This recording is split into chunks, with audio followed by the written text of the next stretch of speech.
All right, guys, welcome back to the next episode of Uncommon News. Let me know in the live chat uh, if everything, if you're able to hear me. Let me know. I'm still working with this OBX or OBS software, trying to figure it out. Let me know how things are going as far as audio, video is concerned.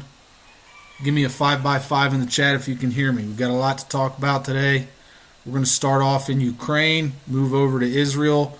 We're going to get into some prophecy that I think is yet to be fulfilled, and we'll go from there. Cowboy Roy, how's it going? Elton Butterfield, I see you in here. Emergency Management, Laura, how are you guys doing? All right, 5x5. All right, doing good. Fantastic. I was having some technical difficulties earlier, so that's why we're late. But all right, let's go ahead and get into it. Daryl Calhoun. All right, I see you guys in here. Fantastic. Mods, please keep the chat on lock. If we get any trolls in here, kick them out. All right, so we're going to start in Ukraine. Ukraine has been ramping up their drone attacks against Russia in Russia's territory and also in Belarus. Just the other day, they launched an attack inside Belarus, taking out a $300 million Russian surveillance plane. And now they have attacked quite a few locations inside of Russia. There's images of these drones. Analysis from some of these drones showed that the explosives came from Britain. These were improvised suicide drones. There are some videos. I'm not so sure that I'm able to play these for copyright reasons, but there is video footage of these attacks. As you can see here, there's been some damage. It was claimed that some of the areas hit were close to residential areas, but obviously that's going to be part of it. In this video, you can see the explosion here. We got some pin drops on a map here, areas that were hit. Now, there was this video showing one of the Russian oil depots that got hit as well. Obviously, you guys know it's all about the oil. We've had several coincidences regarding oil facilities that have gone up in flames, not just in Eastern Europe and South America, but even in the United States as well. You had the Pemex facility in Deer Park. So, we really need to keep an eye on these things. It's a trend that is continuing. A lot of people have their own personal opinions as to the cause behind these potential sabotage events. Some people say it might have to do with the X-class solar flare that occurred not too long ago. Others, like myself, tend to believe it is sabotage. Now, the U.S. Doomsday plane was spotted in Iceland the other day. This is the command and control center in the case of nuclear war. And so it's on the move. This came right after Russia decided to pull out of the suspend the START treaty. So you're seeing these things move around. You're seeing all of these things occurring now that indicate that tensions are escalating. Meanwhile, there's a back and forth between the United States and Russia as to who is preparing a chemical war or a chemical attack on the other. Russia is saying that the United States is preparing a chemical attack, while the United States is saying that Russia is preparing a false flag chemical attack. So there was supposedly some Russian intel which claimed that they spotted chemicals being unloaded off of a train in Ukraine and being loaded into some United States armored vehicles and brought to the front line. At the same time that a bunch of personal protection equipment for a chemical event was distributed inside of Ukraine.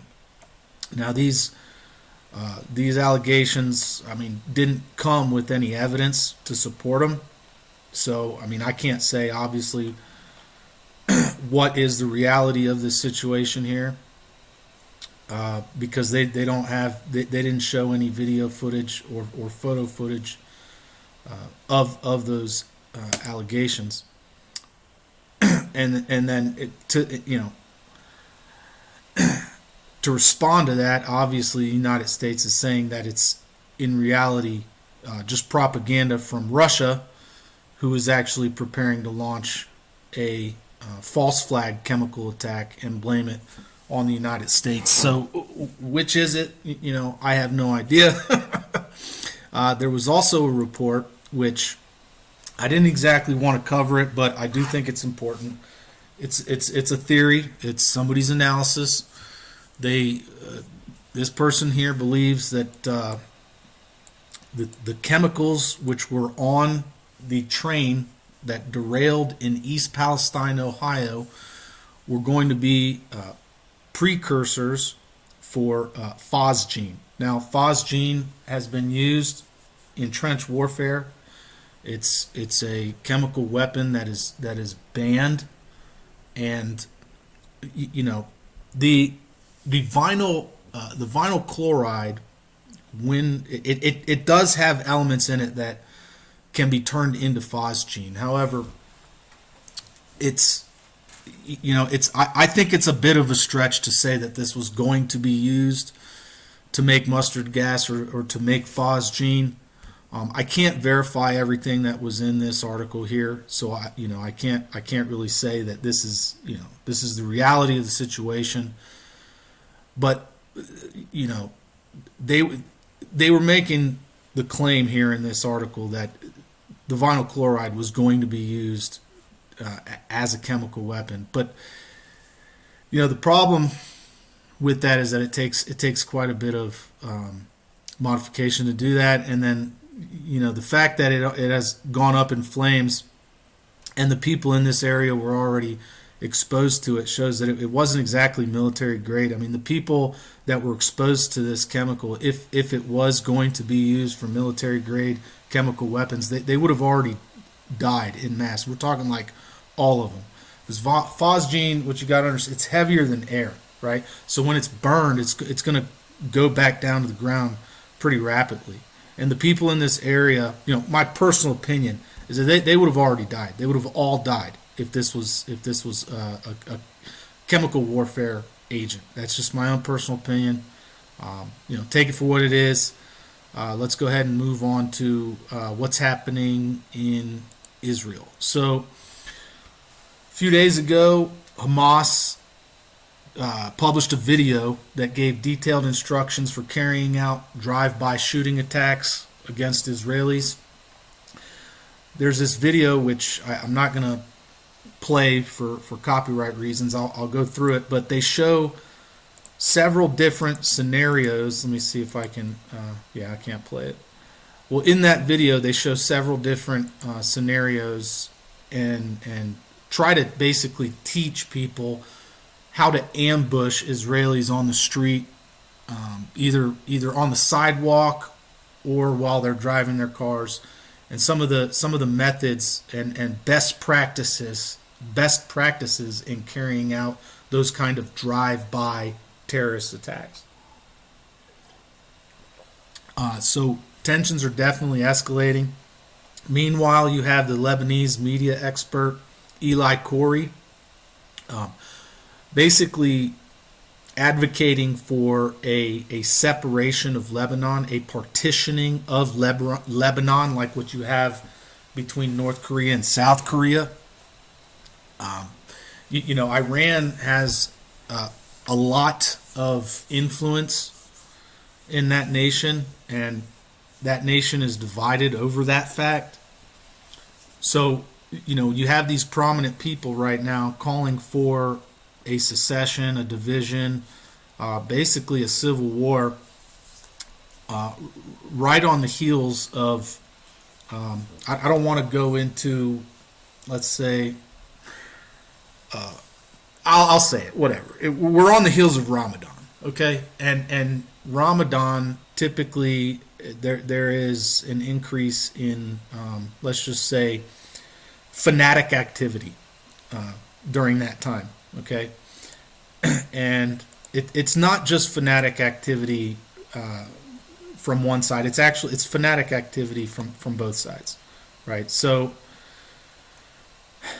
you've got these prominent figures calling for the destruction of cities and towns and all this stuff. Not just the Muslims, but some fanatic Jews as well. Okay, so tensions are definitely escalating. March is a time, typically when things start to get heated up in this area, right? And Lebanon hosts the city of Tyre. So why is that important? Tyre is in prophecy that it will be destroyed, completely destroyed. Now, it has been destroyed several times before, okay? It was destroyed by Nebuchadnezzar, and it was also destroyed by Alexander the Great, right? But why do I think the prophecy hasn't exactly been fulfilled? Because when you look at the prophecy, right, let's go ahead and read it together, right? This is talking about Nebuchadnezzar destroying it, right? This is Nebuchadnezzar's part. They will plunder your richest merchandise, break down your walls, destroy your lovely homes, and dump your stones and timbers, and even your dust into the sea. See, it goes from they, right? This when it says they, this is what was fulfilled by Alexander the Great, right? When it says he will pound your wall, this is what was fulfilled by Nebuchadnezzar, right? It actually named him, right? So it was an immediate fulfillment. This part right here, Nebuchadnezzar, and then a future fulfillment where Nebuchadnezzar didn't throw all their buildings into the sea, right? But Alexander the Great did. Alexander, it transitions from he. It says he will pound your walls with battering rams, and it transitions from he to they. They will plunder all your riches and merchandise, and they. Okay, but there's one part of this that has not been fulfilled. Let's see. It will never be rebuilt. Let's see. They will sit on the ground trembling. Let me see. Here we go. It says, this is speaking of Tyre, the city of Tyre. I will bring you to a terrible end. It goes from he, they, and I. So now it's I. I will make terrible and uninhabited ruin, right? Uninhabited. But what's going on right now? I mean, it's inhabited, right? Let's take a look at it. Here it is, right here. Tyre.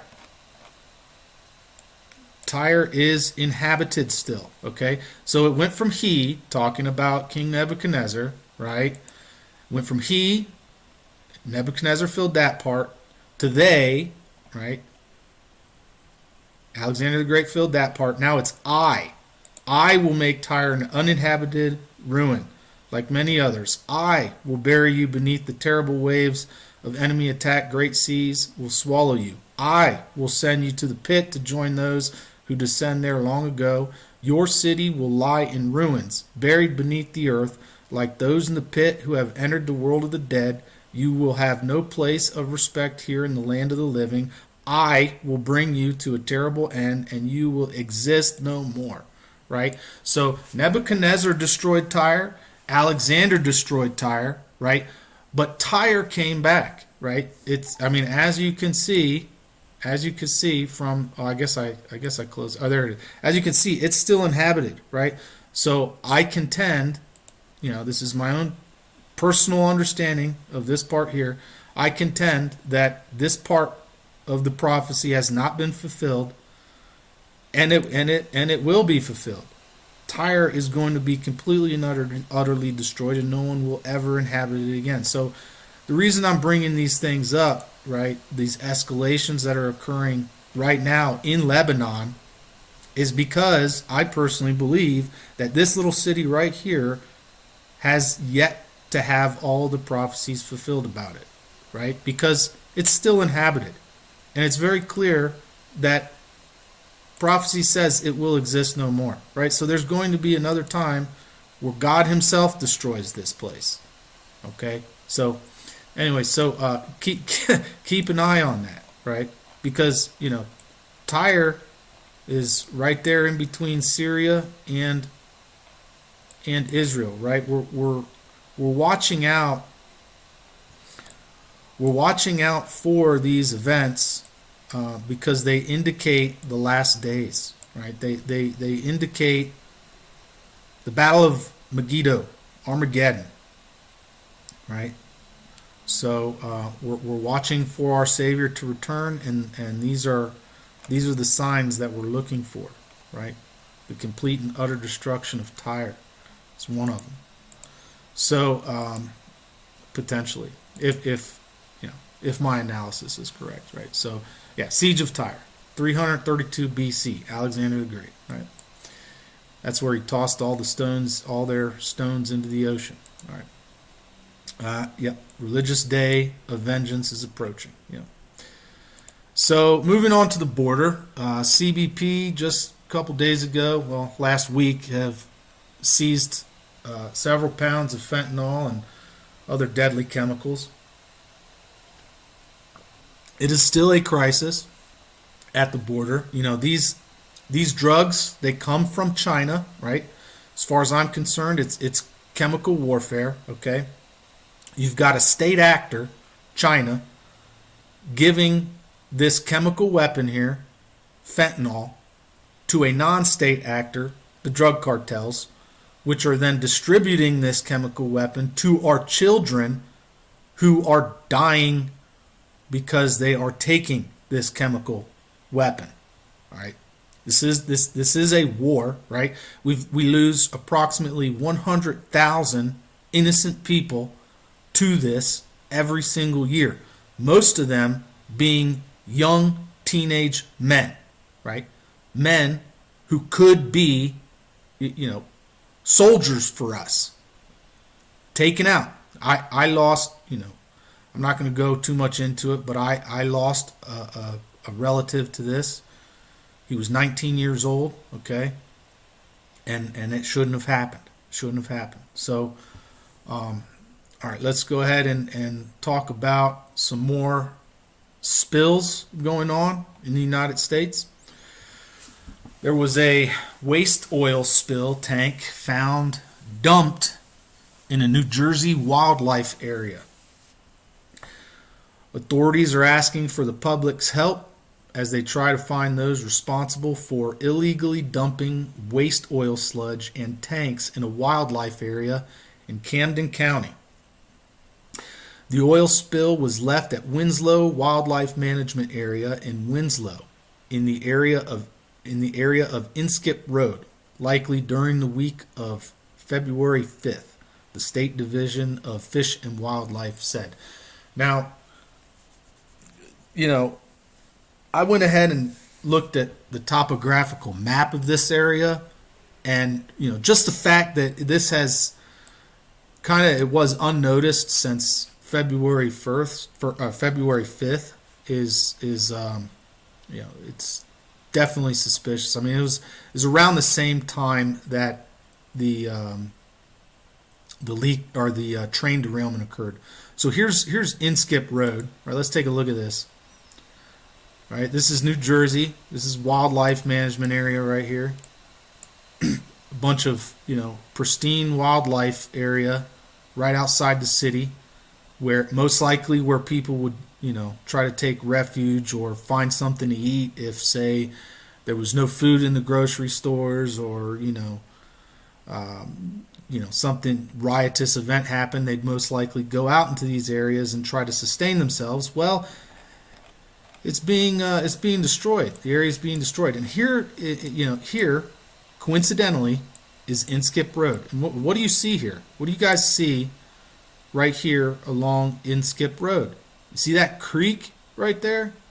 This is where the waste oil was dumped, right? So, there were several weeks before they responded to this incident, right? This waste oil was sitting out there for several weeks before they cleaned it up. Before they cleaned it up, right? So I'm not sure if it rained, right, during that time span. But if it did rain, where do you think that waste oil would have gone? It probably would have gone down into this creek, okay? And let's follow it for a little bit. Let's follow this little creek, right? Goes down here, up there, down there. Let's follow it down here into this reservoir, right? Look at how long this creek is. How many fish do you think are in that creek? Look at this little reservoir here, right? How many fish do you think are in that little reservoir there? Goes down here to this larger area. And then what do you know? Just drains right down into another creek. Look at all that.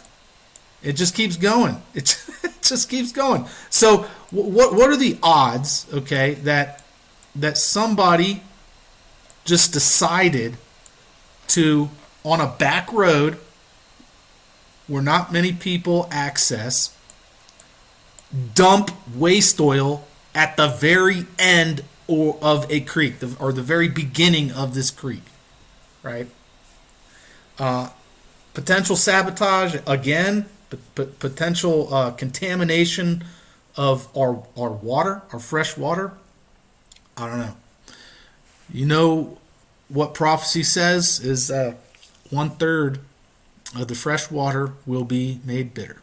So there's that, and some good news to end with. My personal friend, Jordan Stein here. That's Jordan Stein, who works for GOA.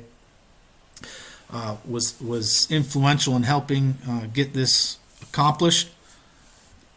Campus carry will now be signed into law in West Virginia. So, end the news with some good news. Thanks to Gun Owners of America for helping that to happen. And I am definitely hopeful, because it seems as though the states are moving in the right direction to start protecting our rights. So that's some good news for you guys. Let me go ahead and get to the chats. We'll go ahead and read. Let's read the chats real quick. Catch up on that.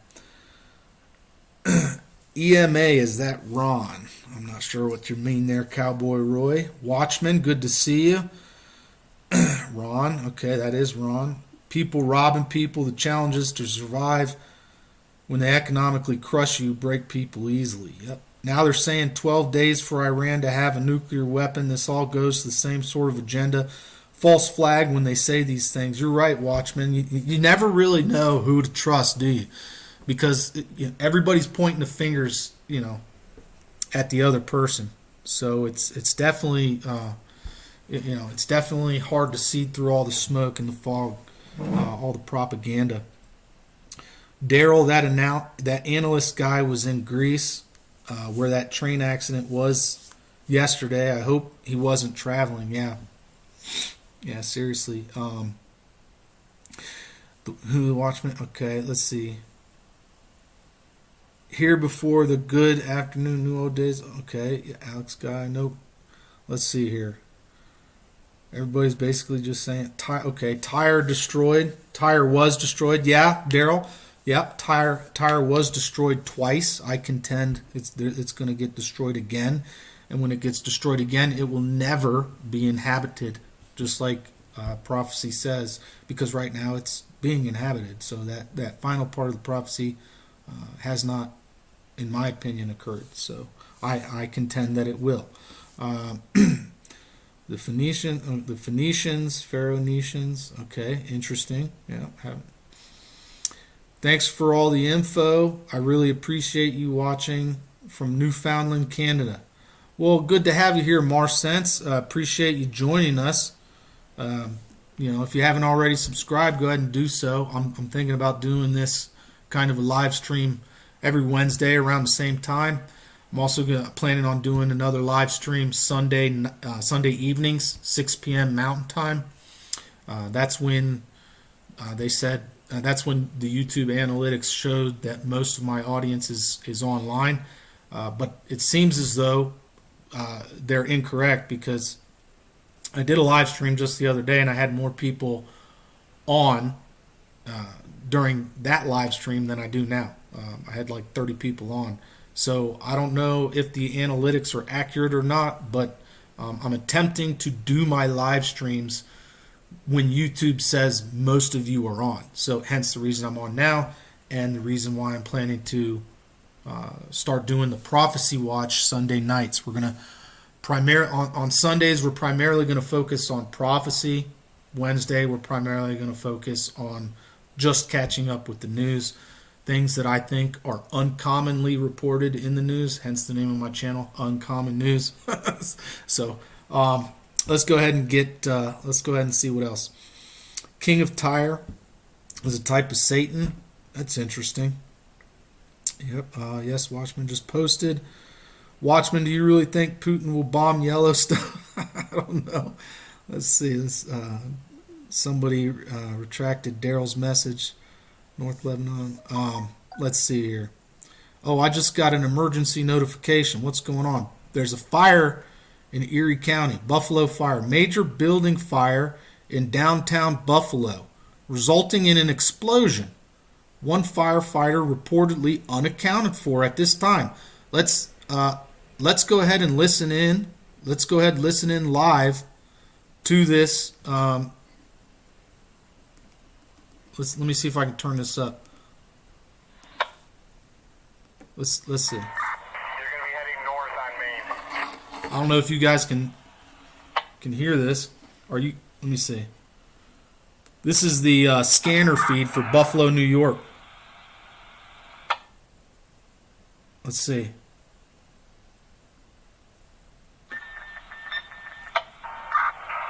apparatus are going to go between the lead police car and the ambulance. Copy that. Can you guys hear that? Let me know in the chat. Can you guys hear that?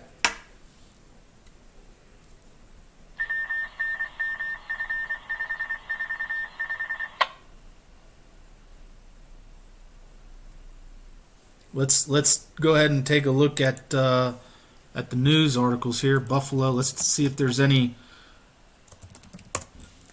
news about it yet. 4 hours ago. Oh wow. So this occurred just recently. It seems like I'm a little late on this one, huh? One firefighter unaccounted for in massive 4-alarm fire on Main Street in Buffalo's Theater District. Firefighters battled a massive 4-alarm fire on Main Street, Buffalo's Theater District, Wednesday. City spokesperson said one firefighter is unaccounted for after crews responded to the area of 745 Main Street around 10 a.m. A total of 40 pieces of equipment were used to fight the fire, and the spokesperson said that there was partial collapse of the building. As of 1 p.m. on Wednesday, city officials say there's been no contact with the firefighter from Engine 2 on Elmwood Avenue and Virginia Street since the collapse. They say there's a possibility he's still alive. Firefighters are working to completely extinguish the fire and to recover him. The firefighter's name has not been released. Here's a video. I don't want to play it for copyright. Let's go ahead and skip through it. Let's see some of the images from here. I can't really do that. Let me see. Wow. So prayers go out to the people in Buffalo. Sounds like a little late to that one, so probably not going to hear anything new from that scanner. But definitely prayers go out to the people there in Buffalo, and hopefully they find that firefighter. So let me see. Not near as loud as your intro. Okay. Let's see. Let me see if I can get. Were there any questions here? Daryl Calhoun, Luke 10:13 to 14, Matthew 11:20 to 24, New International Version, moves Babylon to her. Where? To NYC, Watchman? Is that what you think? It wouldn't surprise me if that's the case. They still might bomb New Madrid, whoever they are. Yeah, could be. That one would be big, wouldn't it? Hardknack Farms, good to see you here. Poor animals, water, soil, and air. That's right. They're really trying to hit us on all fronts, aren't they? They really are. There's sabotage occurring all over the place. Fires everywhere. They're culling entire flocks, millions of chickens at a time for so-called avian flu. Now eggs are $1 a piece when they used to be 25 cents a piece. So if you haven't thought about getting chickens, I would advise you to do that. I've got 20 bantam eggs in the incubator right now. They might actually hatch. I just haven't checked on them in the last couple hours. They're supposed to hatch today. So let's see. Will Florida have liquefaction? I have no idea, Watchman. How about you let me know? I don't know about that one. That would be interesting, wouldn't it? Major earthquake. It might. I don't know. It's hybrid warfare. Yeah, I agree. Fukushima already doing it. Yep. Thumbs up, y'all. Thanks, Doug. Yeah, guys, hit that thumbs up for me. I think I proved that my channel was being throttled last night. One of my videos last night went viral. It had like 1,500 views in the matter of like 2-hour time span. It literally, when you look at the metric, it literally shot up, all right, and then it plateaued, and then it went down. And I mean, to me, that just indicates that it was throttled. And then as far as the view duration, like I have been trying to reach the goals that are required by YouTube in order to monetize my channel. And one of those things that I got the 1,000 subs, but one of the things I have to do is I have to get 4,000 hours of view time within a 365-day period of time. Well, last night, that video, when it went viral, it gave me like 15 or 20 hours of view time.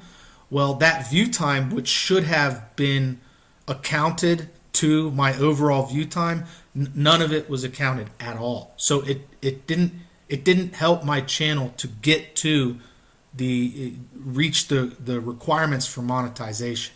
So not only did they throttle that video, right? They totally took it out of the shorts feed, but they completely just wiped out all of the view time that I got from that video. And I can prove it. I've got the metrics to prove it. So if you guys want to support my channel, there are ways to do that. I've got a link in the description box where you can go buy me a coffee if you're so inclined to do that. I would definitely appreciate it. It would incentivize me to bring better live streams for you, bring better content. I'd have the ability to make better quality content for you and do this full time, which right now I'm not really having the capability to invest as much as I would like. Let's see. Okay, Jeremiah 50:32. The arrogant one will stumble and fall, and no one will help her up. I will kindle a fire in her towns that will consume all that are around her. Yep. Prophecy is definitely on the verge of being fulfilled, Watchman. I hear you. Hardknack Farms, that's Billy Ghosts for you. The egg Billy Ghosts or Billy Goats for you. The egg situation. Not sure what you mean there, Hardknack. Cowboy Roy. Ron will be able to explain about liquefaction caused by seismic activity. I would definitely like to hear that, Roy. That seems like a very interesting subject that I would like to learn more about. Greetings from Seattle. Good to see you, Ryan. Not sure if you've joined us before. If you haven't watched any of my videos, please take a look at my channel. I bring news reports that are uncommonly reported in the mainstream media, things that I think are important that could affect your daily life. So go ahead, check out my videos and subscribe to my channel if you want to get notified. Go ahead and click that notification bell. Appreciate you coming today. Florida would have liquefaction if Florida were hit by a major earthquake. What kind of major earthquake are we talking about, EMA? What size? What size? Like 7.5, 8? What kind of major earthquake would be required for that? Because I know, well, from what I understand, with the increase in solar activity, in the increasing size of the coronal holes, those earthquakes are going to increase in their magnitude. And also, according to prophecy, the earthquakes are going to get much worse prior to the second coming of Christ as well. So I'd definitely be interested to hear more about that, because I know it also says in prophecy that the islands will completely disappear and the mountains will crumble, right? So to me, one of the ways that could happen, I envision earthquakes, and that is also, related to prophecy as well, right? Prophecy says there's going to be earthquakes, and then it also says that the islands will totally vanish. There will be no more islands, and the mountains will be brought low. So, yeah, definitely something to keep an eye out for. and I live on a mountain too, so I probably, when all that starts happening, it's probably not a good time to be on the mountains. So, sounds second live stream caught. Oh, okay. You were previously on as R. Okay, previously known as R. Okay, all right. Three Amigos, My Little Buttercup. Mainstream media gives no explanations of what could happen from solar storms. They just say ew and ah and look how pretty. Yeah, you're right, Watchman. They don't want you looking up, do they? Matter of fact, they want to prevent you from looking up so much that they spray the skies with stuff that block your view, huh? It's hard. There've been I can't even count how many days I've noticed that the sun is totally blocked out from my view. So, anyways, yeah. What do you guys do? Hey, it's March 1st, right? It's time to start planting. It's time to get your victory gardens started. What are you guys planting? Let's talk about that in the live stream. You guys getting anything started for this year? I was gonna go down to Lowe's and purchase a bunch of. I was gonna purchase a bunch of containers, pots and stuff, so that I could try growing this corn here. I got this Orchard Baby corn. This is not an advertisement, okay? This is not a paid promotion or anything. I got this Orchard Baby corn. You can see by the size of the penny how small the corn is. It's supposed to be a small breed, but it matures quicker, and it's kind of good out here in the environment, the high temperatures out here in El Paso. And so I figured because it's small, I'll try to grow it in some small pots. But like I said, I was going to go down to Lowe's and purchase some pots, but they're like, after taxes, like $8-9 a piece. And I said, to hell with that. And so I just used sandbags. I have like 150 sandbags that I got from the water utility company for free, right? I went down there during one major rainstorm and asked them for a bunch of sandbags. I said, hey, can I have a couple of these stacks of sandbags? I said, yeah, take them. So I went and I got like 150 of them for free, and I figured I'd just use those sandbags to plant this corn in. So I got this one planted here, And now I'm gonna later on in the day after the live stream. This one is pretty cool. This was a Native American variety. It's a blue. It's called Hopi turquoise corn. This is from the Southwest, so it's kind of from the area that I'm in right now. So that's why I decided I'll just go ahead and try to plant this one as well, similar to the Orchard Baby variety. So I really like the idea of being able to grow corn. It's high in carbs, and it's how our forefathers really were able to sustain themselves. And it's just, I think it ought to be a tradition, which it is not really a tradition. So I'm going to get that tradition started in my family. I'm going to pass that down to my son. So whatever I figure out that works, we're going to continue doing it that way. And then I'm going to be planting this one. My wife likes this, bok choy. I'm going to be planting bok choy in some big containers. So that's pretty much what I got. Oh, and I got some. I went down to the grocery store. Buffalo. Oh, sorry about that. I went down to the grocery store and I got. Let me fix my live stream. I got out of the chat for some reason. Yeah, I went down to the grocery store and I came across a non-GMO type of popcorn. You believe that? So I went ahead and I tried to spread. Let me see if I can get it. Well, yeah, I'll get it. Hold on, let me see. Stand by. I want to show this to you because this type of corn, it's sprouted, and I was amazed. I was really amazed. I guess I don't have the bag. I guess I took it out of the bag. I took it out of the bag and I put it in this cup. But the corn kernels are pretty small, but it's non-GMO. It pops really well. I mean, it pops like no other popcorn I've ever had. It pops extremely well, and it's very sweet. It's a sweet corn, but it's a non-GMO variety, and the germination rate was like at least 85%. I mean, I'd put 20, 30 kernels in there, and the majority of them sprouted. So, gosh, I can't remember the name of the brand, but it's in a clear see-through bag, and it has the non-GMO label on it, and that's what the corn kernels look like.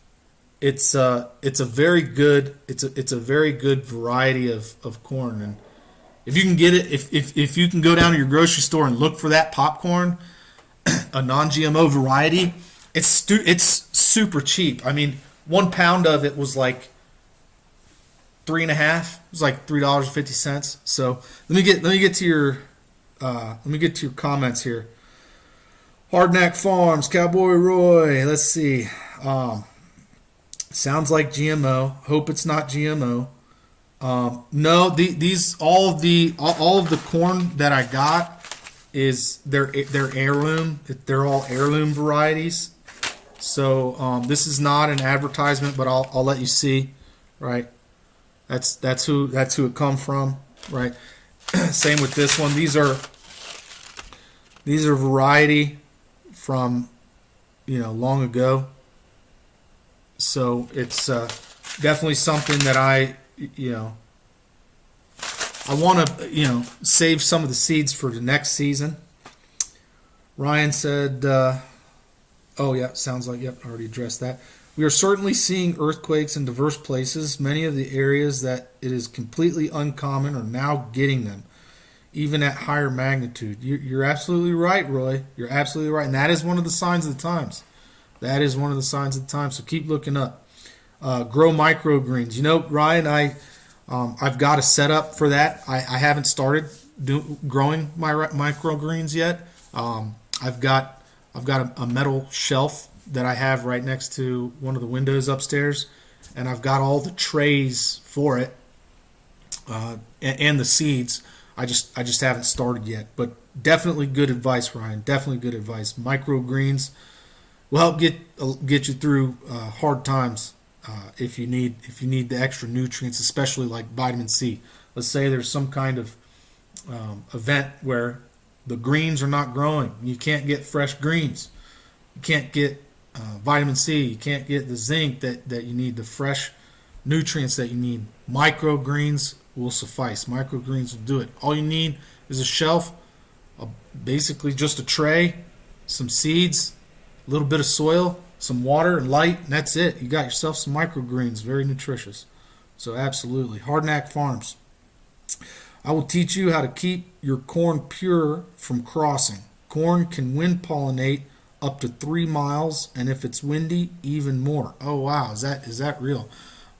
That's quite a distance, ain't it? Wow, well, appreciate it, Hardknack. I'll have to check out your channel for that. I don't know that I want to cross pollinate. I've got the orchard baby planted, but the Hopi or Hopi turquoise, I haven't got that planted yet. I don't know. I might have to separate them. What do you think? What's your advice there? I'm not much of a green thumb. I know how to identify wild plants. That's primarily what I focus on. I focus on identifying plants that grow out in the wild, because I figured that those will be a more reliable source of sustenance during a famine, right? My idea is that, oh, did I get logged out here? I got logged out. Okay. My understanding is that, we're running out of a lot of the fertilizers and chemicals that we need to sustain the agricultural system as it is, right? And with the change in the sun, the change in the seasons, the increase in rain, and all of these massive variation in temperature swings and all of that, the agricultural system is just vulnerable to a lot, is what it seems like to me. So I've been focusing primarily on identifying native species of plants that are well established in the area that I'm in, and so that's what I've been focusing on. But I don't have a green thumb, but I'm working on it. So I would definitely appreciate any advice that you have. So thanks for that, Hardknack. New days, old ways. I'm in Maine. We don't plant outside until Memorial Day. I have tomatoes growing in the house. Well, that's good. That's fantastic. Got something going. Tab P, I already planted. Good to see you, Tab P. I already planted my spring veggies. Lettuce, chard, bok choy. Yep, bok choy. That my wife loves bok choy. Spinach, broccoli, Brussels sprouts, turnips, etc. Starting tomatoes and peppers this weekend. Fantastic. That's what I like to hear. That's quite a bit, Tab. I don't know how you keep track of it all. I can barely keep track of just 1-2 plants at a time. I literally have to set an alarm to remind myself to keep them watered. It's it's not something that's easy for me. It should be, but I just forget about it. I don't know. Hardknack Farms. Now that it's cool, I have seen other folks plant a lot of food in their homes. Yep, that's what I do. I get stuff started inside. We've got one tomato plant in here. It's a small tomato plant, little cherry tomatoes. It pops out maybe 2 cherry tomatoes every week. Yeah, it's something. It's just to get my little boy interested in growing stuff. Really, it's just to spark his imagination and curiosity is all. Let's see. Cowboy Roy also can use empty feed sacks. Yep, Roy, that's one of the reasons why I keep all of my empty feed sacks. They can be used for a lot of stuff. And in an emergency, I keep them because, like in a military conflict, they could be used as large sandbags, or if you need to, let's say, block an entrance or an exit to your house or whatever, you can fill it with dirt and put it right up against the door, and then have some kind of a dolly. If you need to move it quickly, you just get the dolly underneath the bag, lift it up, move it away, and exit. You got to always make sure you have your egress taken care of. You never want to get stuck inside of a house if there's a fire. But at the same time, you also want to be able, in the event of a riot or serious situation, you want to make sure that you have your little castle on lockdown. So it's it's a very very difficult balancing act there. So Elton Butterfield. It's still winter here, southwest Nebraska. Been enjoying taking my little ones ice fishing. We've been growing a lot of microgreens inside this year. Hopefully we get a spring. That would be interesting. I couldn't imagine doing everything indoors like that. That's got to be a little bit difficult, but I don't know. I've never tried it. The microgreens are definitely a major resource for indoors agriculture. That's for sure. I haven't even really thought about what would I grow. What could you grow inside? Like, what would be the best thing to grow inside? That's one of the reasons why I like the concept of this orchard baby corn. Right? I mean, it's still the stalks. It says the stalks still grow 3 foot tall, but if you could, if you could genetically select, or if you could select the variety of this that only grows, that grows the shortest. I wonder if, like, after a few generations of growing it indoors, if you could just select a variety that continues to get shorter and shorter over time, and one that maybe even only has a stalk that grows like 1 foot. That would be great. You could even get it. You could grow it on shelves under lamps, and have your own indoor corn greenhouse. That would be something interesting. But as far as I'm aware, I don't know. I don't know if it exists or not. So couldn't plant anything outdoors last year until after Memorial Weekend. Yeah, that's quite a ways. Let's see here. Daryl Calhoun. I'm in Bloomington, Indiana. So warm here, but not quite planting time.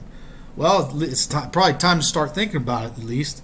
I'm in El Paso, so the last freeze is probably already gone. But I don't know. We'll see. We'll see. Get you some corn shoot bags and tassel bags. I'll look for those. I'll take a look. Watchman, you don't want to cross-pollinate. The GMO farmers will contaminate your corn. Yeah, you're probably right about that.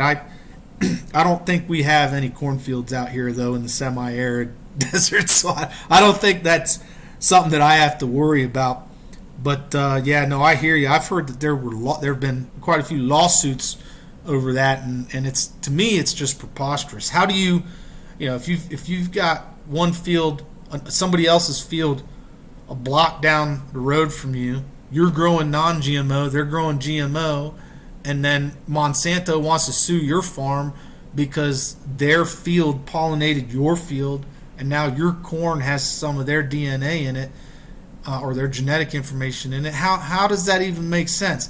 They're the ones that are at fault. They're the ones that let their pollen go into the environment when it's not natural in the first place. Actually, they ought to be held liable for that, because they're unleashing something onto everyone's environment which ought not to be there in the first place. It's not natural, right? That's, as far as I'm concerned, that's environmental contamination. I mean, that's just the way I look at it. But yeah, they ought to, as far as I'm concerned, all their assets ought to be seized. But anyways, trying again. I have a green thumb, but I missed your question. I don't remember what my question is. Sorry about that, Daryl. Okay, I have a house tomato can grow in your kitchen. I will save seeds for you. Appreciate it, Hardnack. I've shown it in many of my geothermal greenhouse videos. It needs no staking. I'm gonna have to check that out. I haven't really looked at your videos, Hardnack, but now I will. I'm gonna check it out. So I definitely appreciate it.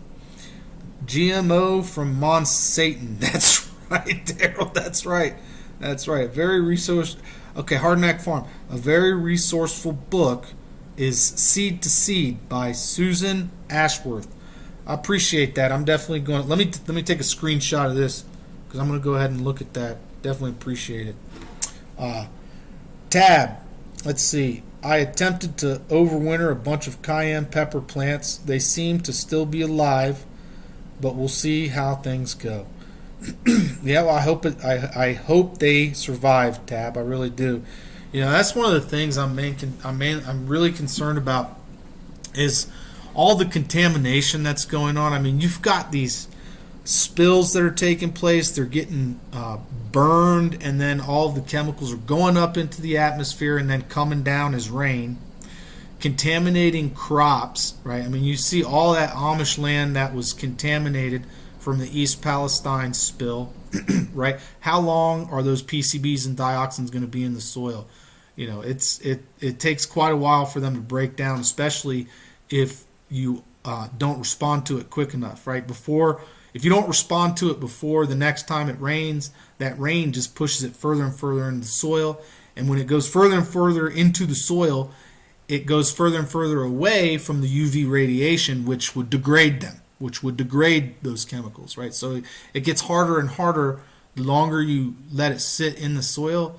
It gets harder and harder to remove it. That's why you got to use things like corn and sunflower oil to really get the PCBs and dioxins deep down. You got to get those roots down there to soak them up and pull them back up to the surface, into the plant matter. So and it's just a big waste. It's a waste of time and resources to do it that way. I mean, you got to wait seasons. Literally, you got to wait years and years for that kind of remediation to have its full effect on remediating the soil. And it just that's that's one of the reasons why I'm trying to get used to planting in containers, because I can have a Green Greg's worm farm in my garage, right? I can get worms from Greg, right? I can go and get some kind of substrate base like wood chips or whatever, and I can also put some of my chicken chicken droppings in there, and just keep it moist and let the worms go at it, and I could make my own soil, right? But that is going to be like, the way I understand it, is going to be most effective if I use for container gardening. So that's why I'm trying to do things in containers to get used to it. That way, if there is another contaminating event, major contamination, I can bring all of those pots and stuff inside my garage. I can bring them inside. I can get them out from the rain that might be contaminated. I can move them, right? I can't, if I grow everything outside, if I grow it in the ground and it rains some kind of dioxin-laden or acid rain, everything's shot. I'm not going to go out there with a shovel and just start digging up the dirt just to save the dirt. No. So I don't know. It's really concerning to me, because I know in the end there's going to be famines, right? So you've got to be flexible enough to adapt to the type of attacks that they're launching against us, and that's why I'm focusing on learning more about container gardening. Using pots and stuff like that. Let's see. Seeds are going to be hard to get and expensive. Yeah, I agree with you, Hardnack.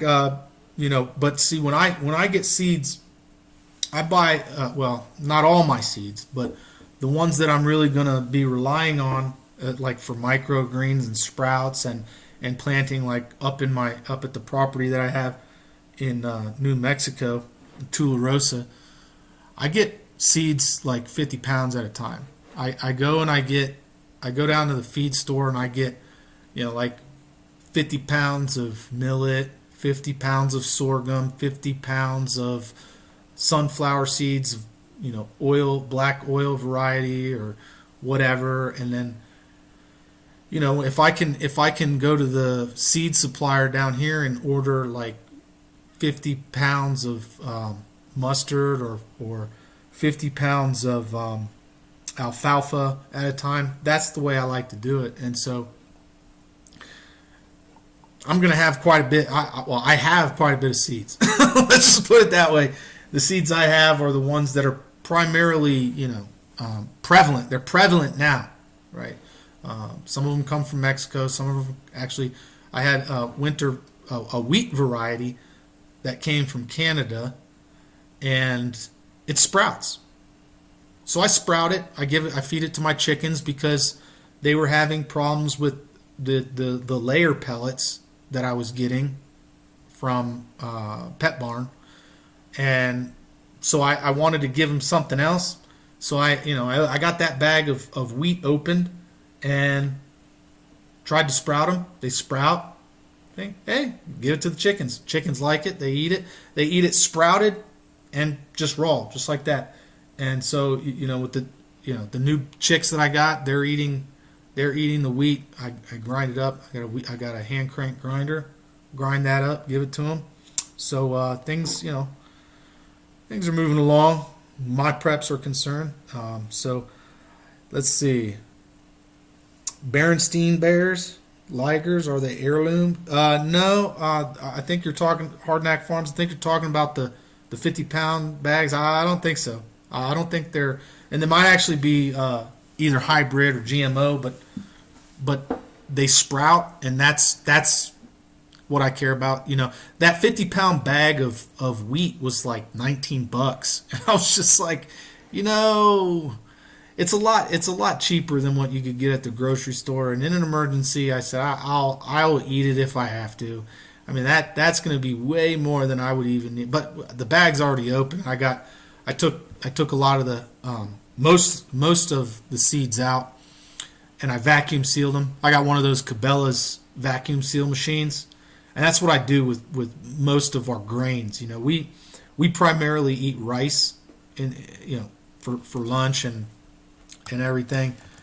So what we do is we get a 50-pound bag of rice, and I vacuum seal most of it, and then we use like 2-3 pounds at a time. We'll take like 2-3 pounds of it out, put it in a little jar, use it throughout the week.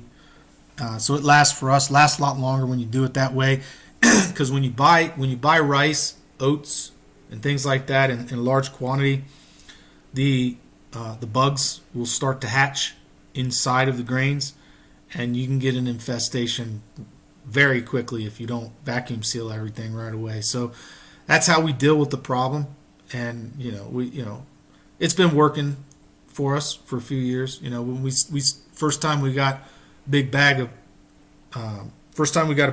rice, we found after about a month and a half, 2 months, the little beetles, little rice beetles, hatched, and they were all over. We had to throw like a quarter of the bag away. So we learned from our mistake there, and now we vacuum seal everything. So weevils. Yeah, that's what they're called, Daryl. Yeah, they're called weevils. Yep. But I'm putting together a new video series on water filtration. I talk about that subject so much that I figured I'd go ahead and address the lack of coverage. There are quite a few prepper channels out there on YouTube, and they do talk about everything related to water, as some of them do. Filtration, storage, sourcing I think is a problem. Storage is a problem. It is undercovered. So the first series I'm going to be making is improvised treatment systems. I'm not just going to talk about a water filter, right? I'm going to talk about different types of treatment methods, what they're used for, and how to improvise those methods if you have to bug out. So we're going to talk about making your own flocculant, right? We're going to talk about what is a flocculant. We're going to talk about improvising your own activated carbon. What is activated carbon? Why is it important? What is it used for? What else can you use it for, right?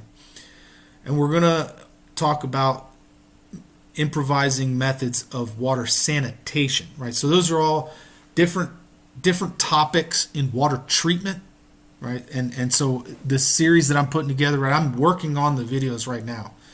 So the series that I'm putting together, the first series will be that. It will be improvising those things as far, for water treatment: flocculation, filtration, and sanitization, Right? We're going to talk about those 3 subjects initially and how you can improvise a flocculant, activated carbon, and method for sanitization. Right. So I'm expecting all of those videos to be uploaded probably by the end of the week. So Sunday. And some of them are already uploaded. They're just private right now. But I've made the playlist. So they're all going to be in a playlist. So you guys can watch that. Feel free to download them and things like that. So I'm not trying to just give lip service to this subject. I'm actually trying to bring something of value to the community. So hopefully you guys will watch those videos and appreciate it. And if I get a good response from that playlist, then I'll go ahead and touch on the other topics relating to water. But I figured that one is the most pressing to cover. Right, it's the most urgent to get out of the way first. And then the other ones are kind of secondary, tertiary to just understanding those basics of improvising a water treatment system, not just a singular water filter. While a single water filter definitely has its place, right? Definitely a good thing to know how to do. But understanding some of the other methods of treating your water, like flocculation and sanitization, right?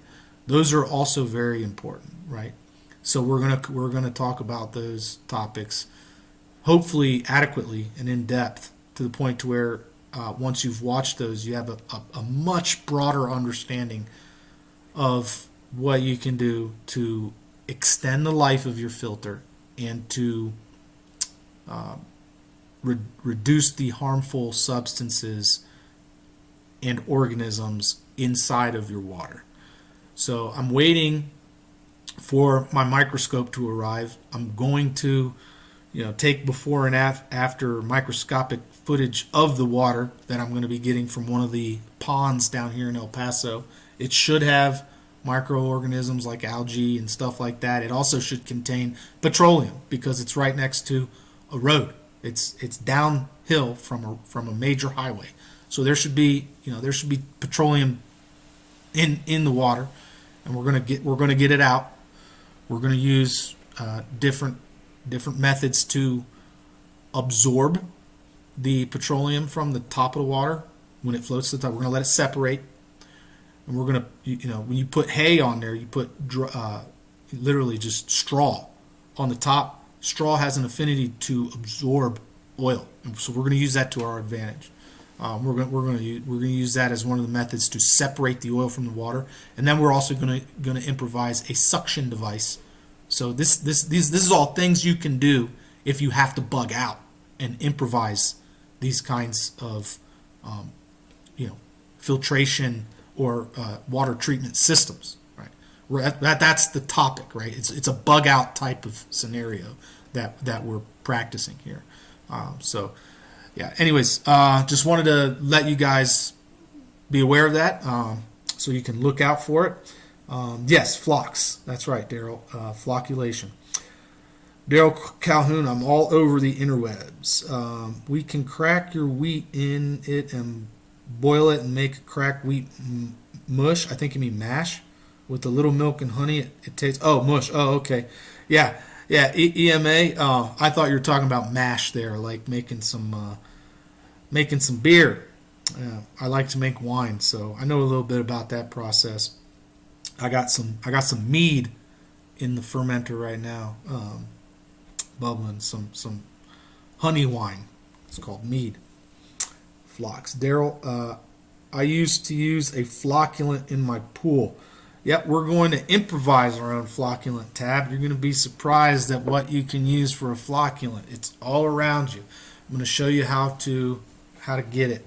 So, flocks are masses of bacteria held together by slime and fungal filaments to form mesh-like structures. They are formed during the secondary treatment of sewage. Well, Daryl, I'm talking about flocculants that are used to solidify dissolved uh, material in the water and make it fall to the bottom. So we're gonna and flocculants are all, yeah, like you said, they're also used to capture living organisms and to make them fall to the bottom. So we're like things like toxic algae.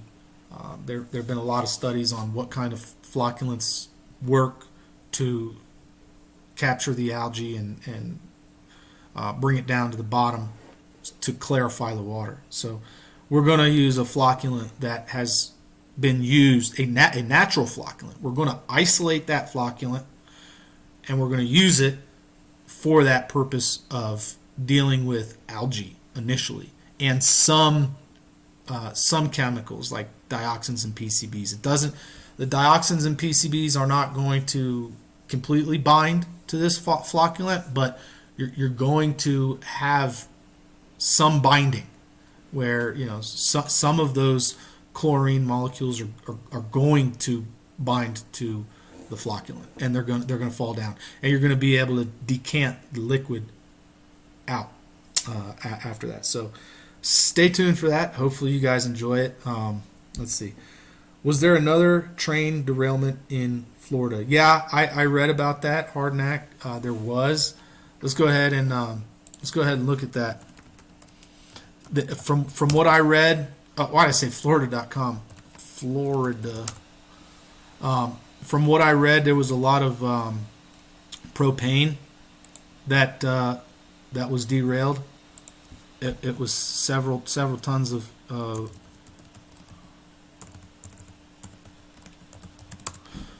let's see. Yep, propane. Yep, it was propane. But from what I understood, they had everything was under control. Let's see. They managed the situation pretty well down there from what I read. Officials are investigating a train that derailed in Florida on Tuesday, which left mangled tracks and a tanker carrying thousands of gallons of propane tipped over. The latest incident after a high-profile derailment in East Palestine, Ohio earlier this month.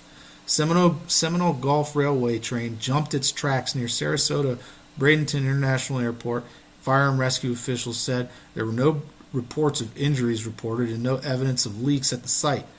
Southern Manatee Fire District Chief Robert Bounds told the Bradenton Herald that 6 boxcars tipped over, including one carrying 30,000 gallons of propane.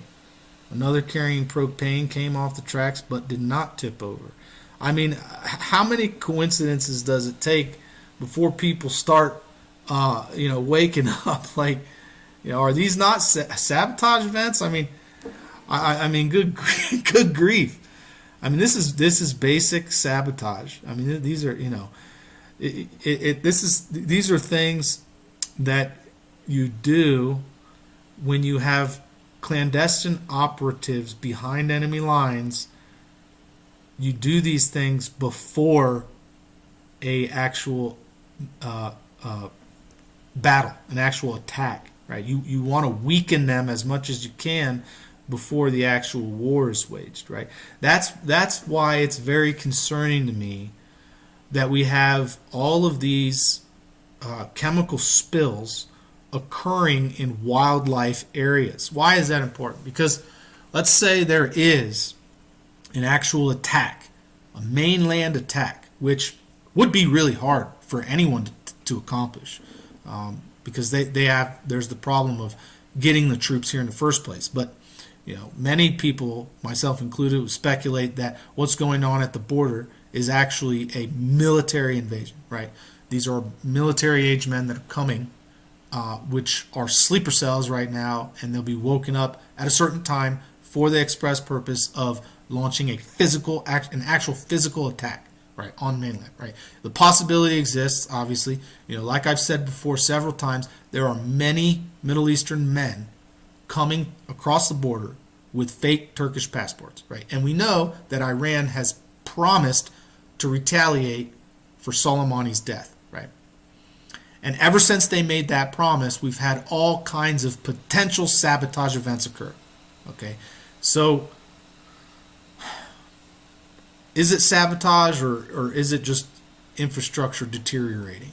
It's all the infrastructure deteriorating at the same time is still pretty unlikely in the amount of the type and the amount of events that have happened, right, since they vowed to retaliate against us. So I don't know, just keeping our eye on it, I think, is definitely important. So 2023, the year of accidents and coincidences. You're absolutely right, Ellen Butterfield. That's why I say you gotta keep your head on a swivel. Gotta at least pay attention to these things and be prepared for anything, because you never know. You never know what's going to happen. But use 1/4 to 1/2 cup DE mixed with rice in 5-gallon Mylar bag to decadent pouches and seal 5-gallon Home Depot bucket with lid. Okay, $50 for 10 buckets, around $2.50 per lid. Yeah, Maryland. I actually I'm not a big fan of the Home Depot or the Lowe's buckets. I've had bad experience with them. I've used them to work with, like carrying rocks and carrying sand, carrying dirt, and things like that. And the bottoms break out. If you leave the buckets outside for like a few months at a time, they deteriorate and crack just when you touch them.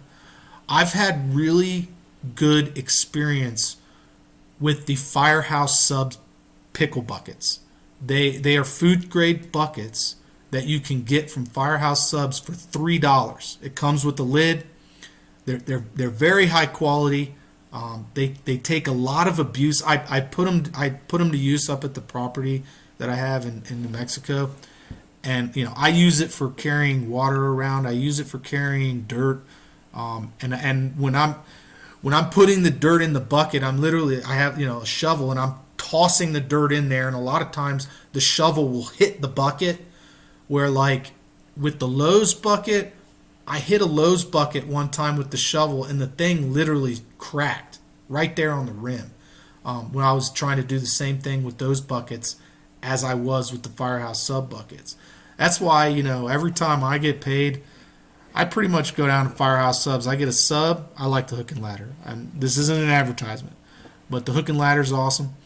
I get the hook and ladder, and I get a pickle bucket. So I've got probably a dozen Firehouse Sub pickle buckets. I don't know if you saw my last video on the two best items to have when SHTF, containers and water, right? So you can do work with containers, you can store water with containers. The list goes on, right? You can transport goods if you have the containers to do it, right? You can get a lot of work done. There's all kinds of things that require containers. And a 5-gallon bucket is a type of container where you can lift that up by hand, right? I have containers that I can't lift up by hand. I can only lift those containers up with equipment, with heavy equipment, right? So if I need to bug out, it's not going with me, right? My 1,000-gallon water tank isn't going to go with me. It's going to be here. So I've got those 5-gallon water buckets. I can fill those up with water. I can have one in each hand, right? So for me, they're convenient, and I can put them to use. I can use them for a lot of different things. So that's why I say, the two most important items to have when things hit the fan: containers and water, clean water. so yeah. Lowe's buckets are trash. Agree. Yeah. Lowe's buckets really are trash. They're too expensive too. You're paying top dollar for a bucket, and then the thing breaks in a matter of a month being left outside. So yeah, I don't like it. Daryl sent it to you yesterday. Yeah. Yes, buckets, dirt, compost. I use it for all kinds of. I just bought 24-gallon buckets. A 4-gallon. Interesting. Yeah. Also put a tablespoon of DE and 2 in smoothies. Military is helping bring them in as well. Yeah, I believe you, Steve. Yep. But the El Paso PD. Don't get me wrong. Okay, I have friends in El Paso PD. I appreciate what they do. They're doing a good job keeping this city here peaceful. But they are, or at least they were, transporting thousands of migrants from the border every single day. Thousands every day from the border to the airport and to the bus station, right? I went down Airport Road and I saw 6 huge interstate buses loaded. I mean, loaded with migrants from front to back. And they were being escorted by the police straight to the airport. Straight to the airport. And they're mainly going to like Chicago, Atlanta, California, and I can't remember the other location, but they're getting sent out. The El Paso PD was like, no, we ain't keeping you guys here. We didn't have the infrastructure for it. But now they got. In one of my live streams, I showed you that big tent, that the big holding facility that they're building on Route 54 right next to the train tracks. I was coming back to El Paso from Alamogordo on Route 54, and I was going down Route 54 just so I could show you guys that holding area, that big. It's like a bunch of huge circus tents, and they've got fences all around the facility, and gates that automatically open and close and stuff. I pulled over to the side of the road and I took a video of the tent there, of the holding area. It showed you where the train tracks are right across the street. You know, they could literally, because the train station's right there in the middle of town, so they could literally bring people from the train station in the middle of town, load them up on the trains, bring them down the train tracks up Route 54, right there it's right past Fort Bliss. Unload them, put whoever they want right there in that holding facility. I mean, it's literally right across the street. They could park the train right there, unload everybody, bring them over there. So I say you gotta watch out what they do with this place, because they might be able, they might be so inclined to just use it on, people that they deem a threat. So and by threat that could mean anything. So I pack my farm tools around in buckets as well. Yeah, me too. I use my buckets for all kinds of stuff. Let's just say they're an invaluable resource. They really are, and they're not. Buckets and containers are not something that most prepper channels talk about. So, police departments in several states. It's scary. Yeah, you can see the blame game playing out now against China. Yeah, China and Belarus just called for ceasefire a couple hours ago. I didn't read that story, but they, things are definitely tensions are definitely escalating. But what if they're turning them into cyborgs? You never know. Wild theories here. I think people are already cyborgs. To be honest with you, Watchmen. I mean, everybody's got their phone in front of them like this as they're walking across the street or driving the car. It's like, hey, you there? How's it going? Pretty much already cyborgs, Watchmen. So, but anyways, guys, I think that we're gonna call it a stream. Been going for quite a while, so thanks for tuning in, guys. If you want to support my channel, there's a link in the description box where you can do that. You can buy me a coffee. I'd really appreciate it if you appreciate the content, and you feel so inclined to do that. Links below. Thanks for watching. Don't forget to give me a thumbs up before you get out of here. Comment on the video. Subscribe if you haven't done so. If you're new to my live stream, consider subscribing. Check out some of the other content I got on my channel. Thanks for watching. Thanks for listening. And as always, don't forget, help out your neighbors. Bye.